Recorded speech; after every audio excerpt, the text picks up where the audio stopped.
नमस्कार दोस्तों, आप सभी का स्वागत है आपके अपने YouTube channel study today with Viplav में। तो फाइनली झारखंड बोर्ड क्लास 9 के लिए ऑफिशियल मॉडल पेपर जारी हो चुका है। जी हां, जेसीईआरटी ने ऑफिशियल मॉडल पेपर जारी कर दिया है क्लास 9 के सभी स्टूडेंट्स के लिए। यहां पर देख सकते हो क्लास 9 हिंदी का ऑफिशियल मॉडल पेपर है। यहाँ पर देख सकते हो कुल पूर्णांक रहेगा आपका 40, समय मिलेगा 1 घंटा 30 मिनट और एग्ज़ाम जो है ओएमआर सीट पर लिया जाएगा, यानी कि सारे के सारे क्वेश्चंस आपका एमसीक्यू टाइप का सवाल रहेगा। ठीक है, यहाँ पर देखिए इस वीडियो के अंदर हम लोग 40 बीबीआई ऑब्जेक्टिव को देखेंगे और ये क्वेश्चंस आपको एग्जाम में काफ़ी हेल्प करेगा। इस मॉडल पेपर से आप लोगों को पता चलेगा कि क्वेश्चन का पैटर्न कैसा रहेगा, क्वेश्चन का लेवल कैसा रहेगा। तो चलिए वीडियो को स्टार्ट करते हैं। सभी से रिक्वेस्ट है वीडियो को लास्ट तक जरूर देखिए, वीडियो को एक लाइक कीजिए, सभी दोस्तों में शेयर कीजिए और चैनल में अगर नए हो तो चैनल को सब्सक्राइब कीजिए। ये क्वेश्चन आपको एग्जाम पेपर में जरूर देखने को मिलेगा। यहाँ से बहुत सारा सवाल एग्जाम पेपर में डायरेक्ट भिड़ेगा। 29 जनवरी को एग्जाम पेपर में आएगा। तो चलिए वीडियो को स्टार्ट करते हैं। पहला जो सवाल रहेगा आपका, एक अपठित बोध से एक गद्यांश रहेगा। ठीक है, पहला जो सवाल रहेगा एक गद्यांश रहेगा। इस गद्यांश से आपको 4 सवाल देखने को मिलेगा, 1 से 4 तक। ठीक है, ये अपठित बोध से गद्यांश दिया हुआ है, देख सकते हो। जो भी गद्यांश रहेगा आपको ध्यानपूर्वक पढ़ना है और नीचे प्रश्नों का उत्तर आपको देना है। यहाँ पर देखिए, महात्मा गांधी का जन्म 2 अक्टूबर 1869 को गुजरात के पोरबंदर में हुआ। इस तरह का एक गद्यांश दिया हुआ है। नीचे सवाल देखिए, पहला जो सवाल है हमारा कि महात्मा गांधी का जन्म कब और कहाँ हुआ। तो यहाँ पर कौन सा उत्तर हो जाएगा, 2 अक्टूबर 1869 को पोरबंदर में। यहाँ पर देखिए गुजरात के पोरबंदर में हुआ था। ठीक है, 2 अक्टूबर 1869 को। तो ऑप्शन नंबर कौन सा, बी सही हो जाएगा। नेक्स्ट सवाल कि गांधी जी का प्रमुख सिद्धांत क्या था, सामाजिक समानता, अहिंसात्मक संघर्ष, आर्थिक विकास या सैन्य बल का उपयोग। तो यहाँ पर देखिए गांधी जी सत्य और अहिंसा के पुजारी थे। ठीक है, उन्होंने स्वतंत्रता संग्राम में महत्वपूर्ण भूमिका निभाई है और भारत को स्वतंत्रता दिलाने में अपना जीवन समर्पित कर दिया। उनका प्रमुख सिद्धांत सत्याग्रह था, जिसमें उन्होंने अन्याय के खिलाफ अहिंसात्मक संघर्ष की बात की है। तो यहाँ पर कौन सा उत्तर हो जाएगा आपका, ऑप्शन बी सही उत्तर हो जाएगा। ठीक है, अहिंसात्मक संघर्ष यानी कि सत्याग्रह। नेक्स्ट सवाल कि महात्मा गांधी के जीवन का प्रमुख गुण क्या था, विलासिता और ऐश्वर्य, सादगी और आत्मनिर्भरता, वैज्ञानिक सोच, युद्ध और क्रांति।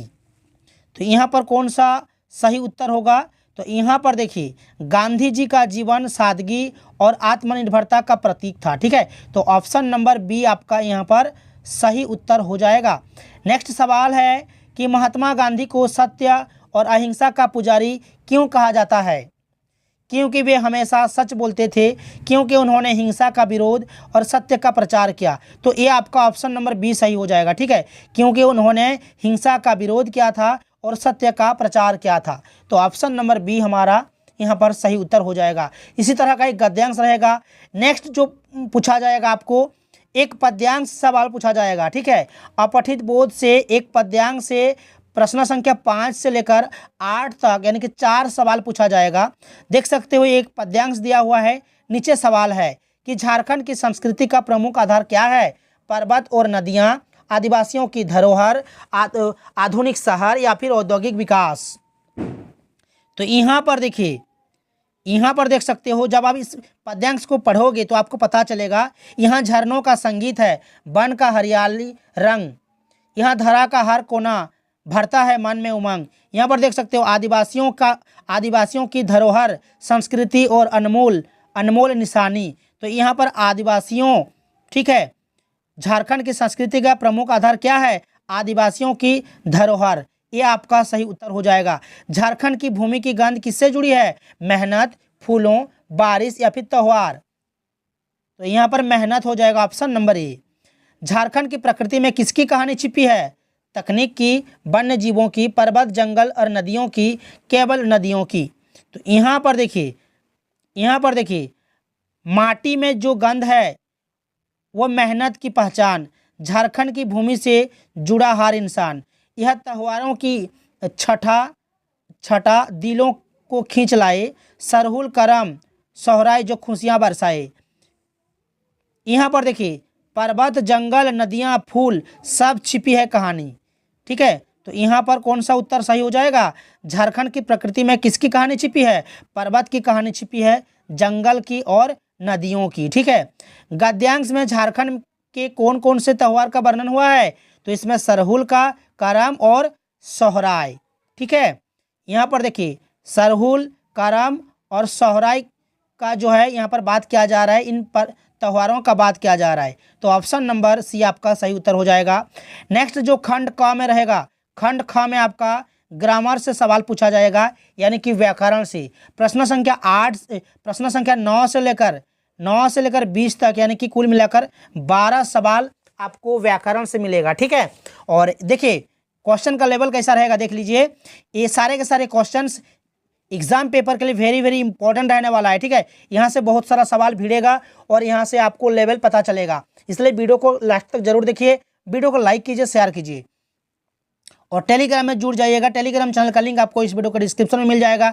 टेलीग्राम में इसका PDF में डाल दूंगा। ठीक है, नेक्स्ट जो हमारा सवाल है कि कौन सा शब्द पुल्लिंग है? देवी, बालिका, छात्रा, राजा। तो यहाँ पर देखिए देवी, बालिका और छात्रा ये स्त्रीलिंग है। ठीक है, तीनों, और राजा जो है पुल्लिंग शब्द है। तो ऑप्शन नंबर डी सही होगा। सूर्यास्त में अस्त के पहले जोड़ा गया सूर्य क्या है? तो देखिए सूर्य जोड़ अस्त। ठीक है, तो ये जो सूर्य है ना, ये आपका हो जाएगा उपसर्ग हो जाएगा, ये आपका मूल शब्द हो जाएगा। ठीक है, सूर्यास्त में अस्त के पहले जोड़ा गया सूर्य क्या है? तो सूर्य जो है एक मूल शब्द हो जाएगा, यहाँ पर मूल शब्द। ठीक है, ऑप्शन नंबर बी हमारा यहाँ पर सही उत्तर हो जाएगा। नेक्स्ट है कि निम्नलिखित में कौन सा शब्द उपसर्ग से बना है?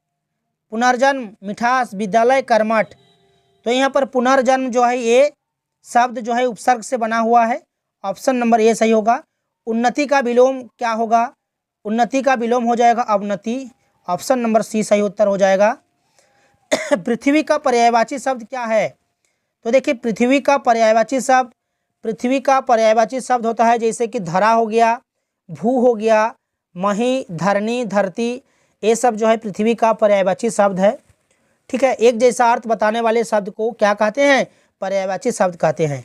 तो यहाँ पर धरती जो दिया हुआ है ना, ये आपका सही उत्तर हो जाएगा। ठीक है, ऑप्शन नंबर ए। अशुद्ध वाक्य कौन सा है? अशुद्ध, बच्चों ने मैदान में खेला, ये सही है। मुझे तुम्हारे साथ जाना है, ये भी सही है। वे सुबह जल्दी उठता है, ये गलत दिया हुआ है वाक्य। ध्यान दीजिए, ध्यान से देखिएगा इसको। वे सुबह जल्दी उठता है, यहाँ पर उठता लिखा हुआ है। ठीक है, और यहाँ पर क्या लिखा हुआ है? वे लिखा हुआ है। वे सुबह जल्दी उठते हैं, ये होना चाहिए था। वे सुबह उठता है नहीं होगा। ठीक है, ये गलत है। तो यहाँ पर ऑप्शन नंबर सी जो है ये गलत वाक्य दिया हुआ है। बारिश होने लगी, ये सही है। ठीक है, ऑप्शन नंबर सी हमारा सही उत्तर हो जाएगा। बर्तनी शुद्ध, यहाँ पर एक स्पेलिंग आपको पूछा है कि किस शब्द की बर्तनी शुद्ध है? समर्पण का। तो यहाँ पर देखिए ऑप्शन सी में गलत है, ऑप्शन डी में भी गलत है, ऑप्शन बी में भी स्पेलिंग गलत है। ऑप्शन ए आपका सही स्पेलिंग है। स म प के ऊपर रेप न, ये समर्पण स्पेलिंग होगा। ठीक है, ऑप्शन नंबर ए सही है। नाक काटना मुहावरे का सही अर्थ कौन सा होगा? नाक काटना, नाक काटना यानी कि सम्मान खोना। नाक काटना मुहावरे का सही अर्थ हो जाएगा सम्मान खोना। ऑप्शन ए सही होगा। पढ़ाई करना जरूरी है, इस वाक्य में क्रिया शब्द कौन सा है? क्रिया, तो यहाँ पर करना, पढ़ाई करना, यहाँ पर पढ़ना नहीं है, पढ़ना रहता तो क्रिया होता, यहाँ पर पढ़ाई है। ठीक है, पढ़ाई करना, ये जो करना लिखा हुआ है ये आपका क्रिया हो जाएगा, भाव हो जाएगा। ठीक है, ऑप्शन नंबर बी सही उत्तर हो जाएगा। वह धीरे धीरे चलता है, इस वाक्य में क्रिया विशेषण। क्रिया विशेषण किसे कहते हैं? क्रिया की विशेषता बताने वाले शब्द को क्रिया विशेषण कहते हैं। तो यहाँ पर क्रिया जो भार्व है हमारा, यहाँ पर क्या है? चलता है। कैसा चलता है? धीरे धीरे चलता है। तो धीरे धीरे जो है ना क्रिया की विशेषता बता रही है। ठीक है, तो ये आपका क्रिया विशेषण हो जाएगा। ऑप्शन नंबर बी धीरे धीरे। वह स्कूल जाता है और किताबें पढ़ता है, वाक्य का प्रकार क्या है? तो देखिए यहाँ पर दो वाक्य है, वह स्कूल जाता है और किताबें पढ़ता है। तो यहाँ पर दो वाक्य को जोड़ा गया है और बीच में और चिन्ह और लिखा हुआ है और जुड़ा हुआ है। ठीक है, तो ये संयुक्त वाक्य का उदाहरण है, संयुक्त वाक्य। ठीक है, ये आप लोग ध्यान दीजिएगा, ऑप्शन नंबर सी सही उत्तर हो जाएगा। ठीक है, नेक्स्ट सवाल है कि दांत खट्टे करना का क्या अर्थ है। तो दांत खट्टे करना, इस मुहावरे का अर्थ हो जाएगा क्या, पराजित करना। ठीक है, पराजित करना हो जाएगा, दांत खट्टे करना है, पराजित करना। ऑप्शन नंबर सी यहाँ पर सही उत्तर हो जाएगा। इसी तरह से 12 सवाल आपको व्याकरण से पूछा जाएगा। ठीक है, नेक्स्ट सवाल रहेगा, नेक्स्ट सवाल आपका खंड ग में रहेगा, पाठ्य पुस्तक से गद्यांश। ठीक है, 4 प्रश्न रहेगा गद्यांश से। सबसे पहले खंड ग में, ठीक है, जैसे कि यहाँ पर लिखा हुआ है कि धीरे धीरे सब कुछ बदल रहा है, एक नई जीवन शैली अपना वर्चस्व स्थापित कर रही है। तो यहाँ पर प्रस्तुत गद्यांश किस पाठ से लिया गया है। तो ये लिया गया है आपका उपभोक्तावाद की संस्कृति, इस पाठ से लिया गया है, जिसका लेखक है श्यामाचरण दुबे। ठीक है, तो धीरे धीरे सब कुछ बदल रहा है, इस वाक्य में धीरे धीरे क्या है, इस वाक्य में धीरे धीरे क्या है। देखिए, लेखक का कहना है कि उपभोक्तावाद के दर्शन ने आज सुख की परिभाषा बदल दी है। आज के समय में बढ़ते हुए उत्पाद का भोग करना ही सुख कहलाता है। ठीक है, जिन उत्पादों से हमारी इच्छा पूर्ति होती है, उस इच्छा पूर्ति को सुख कहते हैं। लेखक का कहना है कि उत्पाद के प्रति समर्पित होकर हम अपने चरित्र को भी बदल रहे हैं। ठीक है, तो यहाँ पर देख सकते हो लिखा हुआ है कि धीरे धीरे सब कुछ बदल रहा है, नई जीवन शैली अपना वर्चस्व स्थापित कर रही है, उसके साथ आ रहा एक नया जीवन दर्शन, उपभोक्तावाद का दर्शन। उपभोक्ता बढ़ाने पर जो है चारों ओर, यह उत्पादन आपके लिए है, आपके भोग के लिए है, आपके सुख के लिए है। ठीक है, तो यहाँ पर धीरे धीरे सब कुछ बदल रहा है, इस वाक्य में धीरे धीरे क्या है, तो ये आपका क्रिया विशेषण हो जाएगा, धीरे धीरे। ठीक है, गद्यांश में वर्तमान जीवन की शैली किस प्रकार पर आधारित है, तो यहाँ पर उपभोक्तावाद, ऑप्शन नंबर बी सही उत्तर हो जाएगा। गद्यांश में उत्पादन बढ़ाने पर जोर क्यों दिया जा रहा है, लोगों के उपभोग और सुख के लिए। ठीक है, लोगों के उपभोग और सुख के लिए, ऑप्शन नंबर बी हमारा यहाँ पर सही उत्तर हो जाएगा। ठीक है, नेक्स्ट सवाल रहेगा, पाठ्य पुस्तक से कुछ सवाल पूछा जाएगा 25 से लेकर 30 तक। गधे का छोटा भाई किसे कहा गया है, गधे का छोटा भाई किसे कहा गया है, तो बैल को। ल्वासा की ओर पाठ की हिंदी गद्य की कौन सी विधा है, तो ये आपका यात्रा वृतांत हो जाएगा, ऑप्शन सी। महादेवी वर्मा का जन्म किस शहर में हुआ था,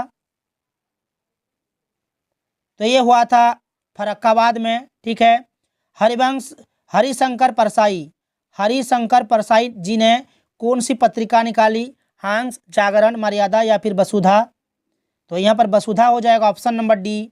बच्चे काम पर जा रहे हैं, कविता में कवि का नाम क्या है, कविता के कवि का नाम क्या है, तो यहाँ पर राजेश जोशी हो जाएगा। ठीक है, जितने भी कविता है सभी कविताओं के कवि का नाम आप लोगों को याद करना है, 1-2 क्वेश्चन एग्जाम में पूछा जाएगा। मृत्यु का तरल दूत किसे कहा गया है, तो ये बाढ़ के पानी को कहा गया है, ऑप्शन नंबर ए सही उत्तर हो जाएगा। नेक्स्ट जो सवाल आएगा, रीढ़ की हड्डी एकांकी का प्रमुख पात्र कौन है, यहाँ पर सवाल है कि रीढ़ की हड्डी एकांकी का प्रमुख पात्र कौन है, तो यहाँ पर उमा हो जाएगा, ऑप्शन नंबर ए। नेक्स्ट है कि मेरे संग की औरतें पाठ की लेखिका कौन है, यहाँ पर देख सकते हो इस तरह से एग्जाम में क्वेश्चन पूछेगा। ठीक है, मेरे संग की औरतें पाठ की लेखिका, यहाँ पर मृदुला गर्ग हो जाएगा, ऑप्शन नंबर डी। नेक्स्ट जो सवाल आएगा, एक पद्यांश से सवाल पूछा जाएगा, देख सकते हो एक पद्यांश दिया हुआ है, प्रस्तुत काव्यांश के कवि कौन है, तो ये जो काव्यांश है देख सकते हो, रंग रंग के फूलों में रील मिल, हंस रही सखियां मटर खड़ी। ठीक है, ये आपका लिया गया है ग्राम श्री एक कविता है, और कवि जो हैं सुमित्रानंदन पंत हो जाएगा आपका सही उत्तर। ठीक है, ऑप्शन नंबर ये हो जाएगा सुमित्रानंदन पंत। इस काव्यांश में रंग रंग के फूलों से कवि क्या व्यक्त करना चाहता है? प्रकृति की विविधता को, ठीक है, प्रकृति की विविधता को। नेक्स्ट है कि छिमिया छिपाए बीज लड़ी पंक्ति का क्या तात्पर्य है? छिमिया छिपाए बीज लड़ी पंक्ति का क्या तात्पर्य है? मटर की फलियों में छिपे बीज, ठीक है, मटर की फलियों में छिपे बीज। ऑप्शन नंबर सी आपका यहाँ पर सही उत्तर हो जाएगा। प्रस्तुत काव्यांश किस कविता से लिया गया है? तो ग्रामश्री, ऑप्शन नंबर ए सही उत्तर हो जाएगा। नेक्स्ट कुछ सवाल रहेगा 37 से लेकर 40 तक, 4 सवाल कि कबीरदास के अनुसार ईश्वर कहाँ रहते हैं? प्रत्येक प्राणी के हृदय में, ठीक है, ऑप्शन ए सही होगा, प्रत्येक प्राणी के हृदय में। वाक का शाब्दिक अर्थ क्या होगा? वाक का शाब्दिक अर्थ हो जाएगा वाणी, ठीक है, ऑप्शन नंबर ए। रसखान की काव्य भाषा क्या थी? रसखान की काव्य भाषा थी ब्रज भाषा, ठीक है, ऑप्शन नंबर सी।